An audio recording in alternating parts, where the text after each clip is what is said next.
Guys, samahan niyo akong magpa-change oil ngayon.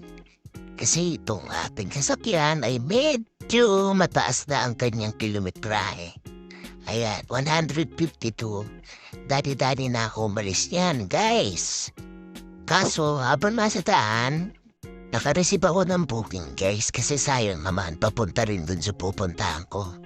Ayan, kaya dali-dali tayong bumalik, guys. Para maihatid natin itong ating pasahero. Kasi sayang naman, guys, di ba? Imbes na papunta na tayo, mas maganda kung kikita pa tayo, di ba, guys? A few moments later. But dahil sa mukha tayong pera, guys, ayan. Nayapit ko na nga pala yung sa ride ko, pero inabutan tayo ng traffic dito sa Dasma.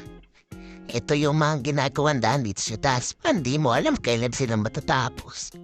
Pagdating dito sa Shell, ito nga pala yung Shell na malapit dito sa may GMA. Pagdating dito, asikasuhin ka nila kaagad. Ayan, idinagay natin nila yung sasakyan, guys, sa lifter para ma-check na nila yung mga pang-ilalim niyan, guys. Ayan, i-check na yan nila kuya. At maganda dito, guys, kasi kompleto sila dito. Mayroon silang free car wash din. Mamaya ipapakita ko sa inyo. Kung sakali, guys, ayan, si ate ang mag-asikaso sa inyo. Siya rin na nag-i-lista, guys, kung pang-ilang ka na. Sa kanya mo rin madalaman kung sasakyan mo na ba ang susunod na gagawin. Dito, guys, pasensya na, maraming tama o maraming sugat ang ating sasakyan. Kasi alam niyo na, pang araw-araw to sa hanap buhay natin, guys. Ayan, sin-check niya yung gulong dyan. Nagkakaroon ng issue yan, guys, kasi may makikita dyan si kuya. Mamaya makikita nyo. Ayan, ginagawa pala niyan is wheel balancing o wheel alignment. Kasi kailangan yan, importante yan para yung mga ating gulong ay ma-preserve natin at hindi ito kaagad mapudpud. Ayan, 4 yan, guys, yan na inahadan niya kasi dapat talaga lahat yan balance. Magpapapalit ngayon. Spark plug. Magkano yung spark plug, te? Magkano yung spark plug, te? Malaki yan. Seryoso ba? 1.5 isa? Yun yan eh.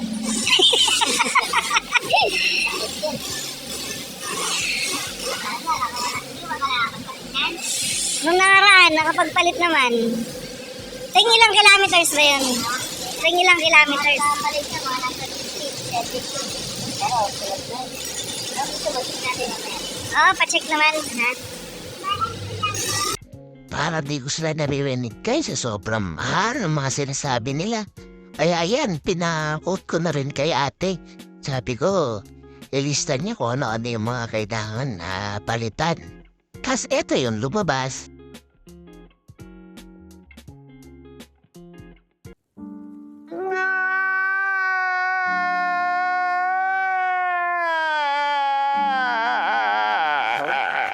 Talagang maiiyak ka, guys, sa mahal ng quotation nila dito. Pero kailangan na pala ng palitan. Pero hindi sabay-sabay yung iba. Sabi ko sa susunod ko palit ko na lang. Yung mga importante muna, lalo na pong sa preno. Ayan, kung makikita nyo, nahirapan si kuya kasi yan, put na yung ating brake shoe. Kaya sa mga may sasakyan dyan, i-check nyo lagi ang inyong brake shoe dahil ang kafainin niya is yung inyong drum brake. Medyo malaki ang gastos din dahil ipapareplace nyo pa siya. Yan ang problema kapag manipis ang ating brake shoe, drum brake ang ganyan sisirain. Wala na akong choice kundi ipa-replace na to, guys, kasi medyo manalim na siya. Ayan, dito sa part na to, ayan, okay pa naman daw yung aking brake pad. Ayan, dilitis na lang muna ni kuya yung mga brake natin sa harap. Ayan. Okay pa naman daw siya, kaya walang kailangan palitan sa harap. Ayan. Dahil sa laki ng gastos, guys, pupunta na lang muna ako sa lounge nila. Puputin gamit eh, pero at least malamig. Hindi ka dyan papawisan kasi meron palakas ang aircon nila dyan. Ayan, sa part na to, guys, nakatulog ako eh. Pero ayan, papasok daw nila i-change oil. Tapos, tumatay na rin yung mga in-order natin na brake shoe. Kasi ito na yung pinaka-importante ngayon na mapalitan. Kinapit na agad yan.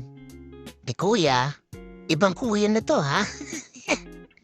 Ba, inaanap niya ulit yung si kuya kanina na kuha to. Iba na to, pero same lang naman ang trabaho nila.